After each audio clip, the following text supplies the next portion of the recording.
Hola, mi nombre es Gerardo Sánchez García, soy estudiante de primer semestre de la maestría en estudios visuales de la Facultad de Artes en la UAM y bueno, llevo algunos años dedicándome a la fotografía, es por eso que me interesó este tema de la narrativa y la representación a través de la foto, debido a que cuando empecé en esto de la fotografía no sabía qué contar a través de mis imágenes y hasta la fecha es algo que me sigue costando un poco de trabajo hacer, por eso me interesa saber cómo se puede construir una buena narrativa a través de la imagen. También me interesó este tema social de la violencia de género, en especial de la invisibilidad de cientos de casos que se presenta aquí en México, ya que a pesar de que es un tema de actualidad, para muchas personas es algo que no pasa debido a esta invisibilidad. Por eso me interesa saber de qué manera la imagen, en este caso la fotografía, puede hacer visible esta situación y poner en crisis el pensamiento social mexicano. Al momento de grabar este video, me encuentro en la etapa de revisión de teorías, de conceptos, de autores y de enfoques para delimitar el objeto de estudio, tanto en su parte indagatoria como en lo relacionado a la producción artística que se pretende realizar. Todos los días en México escuchamos o leemos historias sobre violencia en diferentes niveles hacia la mujer, a las cuales en muchas ocasiones no prestamos atención por la lejanía del caso. La violencia de género es la expresión más frecuente y grave de la violencia doméstica. Se refiere a la violencia contra las mujeres, utilizada como instrumento para mantener la discriminación, la desigualdad y las relaciones de poder de los hombres sobre las mujeres. Comprende la violencia física, psíquica o psicológica que ocurre en la vida pública o privada, y cuyo principal factor de riesgo es el hecho de ser mujer. La ONU muestra, según un artículo de Animal Político, que la violencia de la mujer se caracteriza por tres rasgos. Invisibilidad. El 88.4% de las mujeres que fueron agredidas en México no presentaron denuncia alguna. Esta conducta se deriva de las constantes pautas culturales machistas que priman en nuestra sociedad. Temor a consecuencias físicas y psicológicas si existe una denuncia. Exclusión social y burlas, así como desgaste emocional consecuencia del proceso de denuncia ante las autoridades. Son algunas de las causas por las cuales una mujer decide no hablar o acusar a su agresor. Asimismo, en consecuencia, las cifras obtenidas mediante las herramientas de análisis de datos pueden no reflejar con exactitud la realidad y, por lo tanto, invisibilizar la violencia. Normalización. La violencia hacia la mujer se realza en forma continua y sistemática desde hace cientos de años. A pesar de los avances que ha logrado la sociedad civil, el feminismo y las organizaciones, la violencia es percibida como una conducta normal o esperada, sobre todo en países de bajo desarrollo. Esta representación entorpece el trabajo en contra de esta. Impunidad. Las instituciones y las autoridades latinoamericanas y mexicanas se caracterizan por el alto nivel de corrupción que existe dentro de ellas. La violencia de género y sus consecuentes denuncias no son la excepción. Según el índice de impunidad en México, el 99% de los casos de asesinato no son resueltos. El trabajo de Ima Musach detecta una elevada prevalencia de violencia simbólica en nuestro entorno, la cual a lo largo del tiempo propicia grados más elevados de violencia. La violencia simbólica es uno de los tipos de violencia más habituales ejercidos contra la mujer. El concepto instituido por el sociólogo francés Pierre Bourdieu en la década de los 70, que en ciencias sociales se utiliza para describir una acción racional donde el dominador ejerce un modo de violencia indirecta y no físicamente directa en contra de los dominados, los cuales no le evidencian o son inconscientes de dichas prácticas en su contra, por lo cual son cómplices de la dominación a la que están sometidos.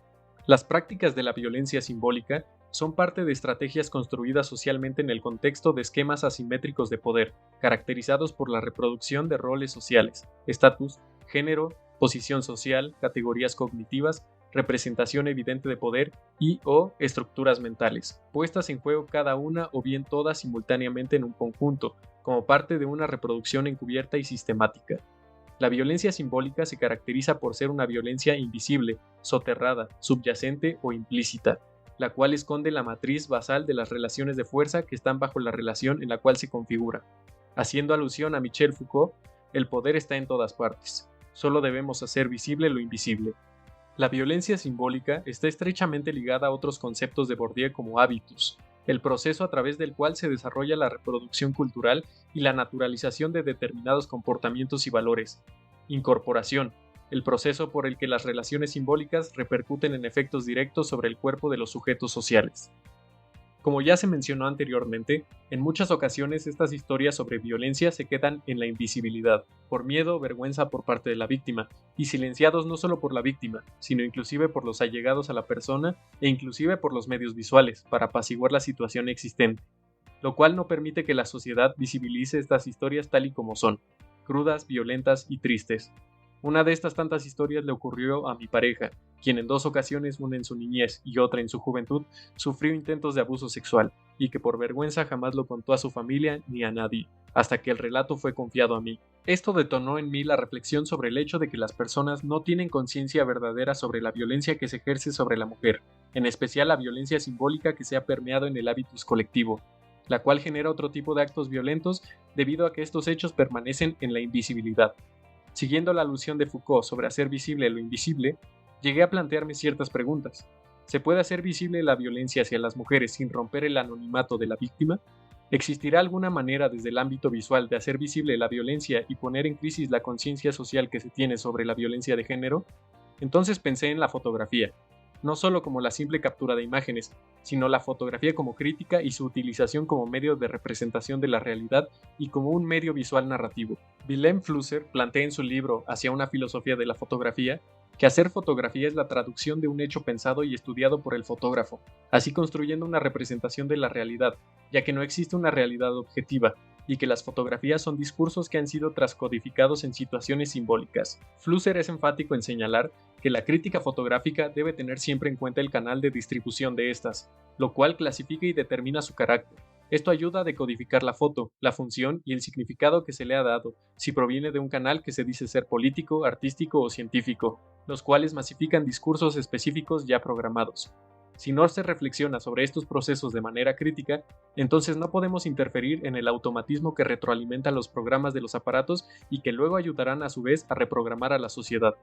Flusser señala también que nuestra sociedad contemporánea se vuelca a la imagen antes que a los textos, lo cual puede suscitar una especie de analfabetismo, donde es imposible pensar a partir de conceptos y decodificar más acertadamente lo que pretenden transmitir las imágenes. Antes que la explicación profunda de las cosas, las personas prefieren apoyarse en la fotografía, la cual libera de la necesidad de un pensamiento conceptual, explicativo y por lo tanto hace necesaria la búsqueda de las causas y los efectos. De hecho, las fotografías se han convertido en modelos para la conducta de sus receptores, quienes ahora reaccionan de manera ritualizada a los mensajes contenidos en la fotografía. Nos hemos acostumbrado a la contaminación visual y esta penetra a través de nuestros ojos y de nuestra conciencia hasta las regiones subliminales sin que de hecho nos demos cuenta. No obstante, la contaminación visual funciona en esas regiones y programa nuestra conducta, por lo tanto, es necesario un sentido crítico capaz de analizar la reestructuración de la experiencia del conocimiento, de la evaluación y de la acción a fin de poder ver cómo ha llegado a estar compuesta de un mosaico de elementos claros y distintos a fin de buscar y descubrir estos elementos en todos los elementos de nuestra cultura. La fotografía narrativa es uno de los géneros fotográficos que pareciera que ha seguido el planteamiento de Flusser, ya que ha dedicado gran parte de sus producciones a la inquietud que constantemente siente el hombre de hacer visible para el mundo su realidad, su malestar, manifestar lo social, representar su mundo y sus vivencias mediante la ficción, para interactuar con el otro y construir nuevas realidades mediante el conocimiento de hechos. Las imágenes en este género hablan, transmiten emociones y sentimientos. La magia de una fotografía narrativa no consiste solo en la técnica, sino en la historia que cuenta. Todas las fotos que nos llaman la atención cuentan una historia y nos transmiten algo. A veces la historia es real, a veces es inventada. Una narrativa fotográfica puede consistir en una sola fotografía que exprese una historia o en una serie de fotografías con una historia que las une. Un ejemplo interesante de este tipo de fotografía y que sirve de inspiración para este proyecto es la serie fotográfica Fallen Princesses de Dina Goldstein. Un set descarado sobre los estereotipos femeninos donde la fotógrafa canadiense representa la vida decadente y realista de algunas de las princesas de cuentos de hadas si existieran en la vida real, y crítico con su vivieron felices para siempre, además del cómo serían tratadas al ser mujeres. Esta serie fotográfica ha sido incluida en libros de texto escolares de primaria en Canadá, como herramientas de enseñanza e incluido en materias de discurso dentro del aula. Ha sido objeto de ensayos y disertaciones académicas y ha aparecido regularmente en los medios de comunicación de todo el mundo. En la disciplina fotográfica, además de la fotografía narrativa, existe un género fotográfico más actual que podría considerarse un descendiente de la fotonarrativa. En su mayoría, usa casi los mismos recursos narrativos para lograr dar vida a personajes, a escenarios y contar historias. La toy photography. Cuando se habla de fotografía de juguetes, existen personas que se mofan, te miran como bicho raro y piensan que se trata solo de poner unas piezas de plástico en un lugar para ser fotografiadas. Lo digo por experiencia propia. Sin embargo, la fotografía de juguetes o toy photography sigue ciertos aspectos de la fotonarrativa y cambió los modos de la fotografía a principios de la década de 1960, como lo menciona el blog The History of Toy Photography, cuando los artistas comenzaron a romper la formalidad de la fotografía e insertaron una narrativa en su trabajo. La fotografía fabricada, lo opuesto a la fotografía documental, en la que el artista crea lo que aparece en la fotografía en lugar de encontrarlo orgánicamente, pasó a la vanguardia del medio en la década de 1970. En este ámbito fotográfico ha habido varios representantes tales como Elsie Wright, Francis Griffiths, Edward Weston, David Levinthal, Laurie Simmons, Arthur Tress, Ellen Brooks, entre otros, quienes entre 1917 y 1989 utilizaron juguetes y la fabricación de fotografías en su trabajo para contar historias creadas por ellos mismos o realizar críticas a problemáticas sociales que en su tiempo lograron que las personas voltearan la mirada hacia la fotografía. En años más recientes, la fotografía de juguetes ha sido adoptada por más personas dedicadas a la fotografía. Sin embargo, aunque algunos pueden volverse virales, hay proyectos que realmente hacen una declaración duradera. Marwencol es un ejemplo de ello. Este lugar es un mundo en miniatura creado por Mark Hogenkamp en el año 2000.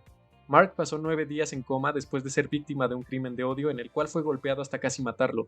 Se despertó sin sus recuerdos de adulto y tuvo que volver a aprender a comer, caminar y escribir.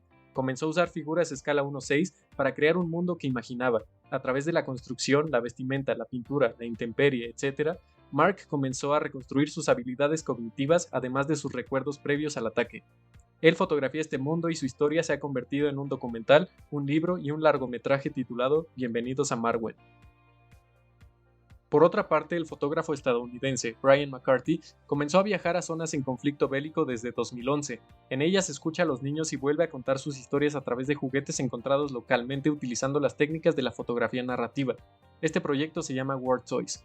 El objetivo de este proyecto era involucrar a estos niños en la llamada terapia de arte expresivo y por tanto ayudar a aliviar parte de su trauma, además de hacer visible al resto del mundo a través de sus fotografías las atrocidades que ocurren en lugares durante un conflicto bélico, debido a que en sus propias palabras, los medios ocultan la crudeza de la realidad que viven las personas y esta debe ser vista para que la gente cambie. Inclusive el grupo terrorista ISIS hizo uso de una de sus fotografías de juguetes para hacer propaganda militar. La Toy Photography entonces es el resultado de la unión entre juguetes, fotografía, narrativa visual y traducción de hechos conocidos o estudiados por parte del fotógrafo que juntas crean una mezcla homogénea en el arte. En términos simples, la Toy Photography es el fotografiar juguetes, no como fotografía de productos, sino creando y recreando historias desde una ficción que plantea una realidad donde la interacción de objetos con cierta temática, el entorno, el cuidado de las posiciones y escenarios elegidos por los fotógrafos son sin duda una propuesta que altera los sentidos de la percepción del espectador, ya que esas fotografías presentan personajes los cuales se articulan en un diálogo visual, realizando alguna acción o bien participando activamente en un montaje casi surrealista mediante la asociación psicológica que concibe tanto el fotógrafo como el espectador sobre el personaje, se anima a lo inanimado. Se reconoce un alto contenido estético, una suerte de deseo inconsciente que dota al objeto de cualidades vivas. Se construye una apreciación simbólica a partir de personajes reconocibles que contienen una alta carga sígnica y desde su quietud despliegan un sinnúmero de interpretaciones al mirar su interacción, llegando como resultado final a una imagen en la cual el espectador pueda sentir que esa figura es un elemento vivo dentro de la misma imagen. Aunada además al planteamiento de Flusser, la fotografía de juguetes puede generar no solo deleite visual, sino también puede ser capaz de analizar la reestructuración de la experiencia visual, de la evaluación y de la acción a fin de poder ver y decodificar el mensaje compuesto de un mosaico de elementos claros y distintos a fin de buscar y descubrir estos elementos en todos los fenómenos de nuestra cultura para crear conocimiento que retroalimente a la sociedad. Habiendo planteado lo anterior, el objetivo de este proyecto es hacer visible la violencia de género mediante la traducción de hechos establecidos en noticias y acontecimientos de primera voz por parte de mujeres violentadas para extraer los elementos que enuncien la violencia que se oculta, y así poder asociar dichos elementos con las características de las figuras de acción y la narrativa fotográfica para poder crear un escenario de representación visual a partir de la elaboración de una serie fotográfica de Toy Photography utilizada como dispositivo para explorar la forma en que se relaciona la imagen de violencia contra la mujer y la concientización de esta. Conocer qué efecto produce sobre el espectador la asociación de personajes reconocidos en escenarios realistas, además de sondear la influencia de la narrativa visual de los medios, en este caso de la fotografía de juguetes, en la creación de conciencia sobre la violencia contra las mujeres, para así poder desarrollar un análisis crítico escrito, contribuir a generar una metodología de creación de imagen con juguetes para productores visuales y una reflexión simbólica y crítica para el espectador.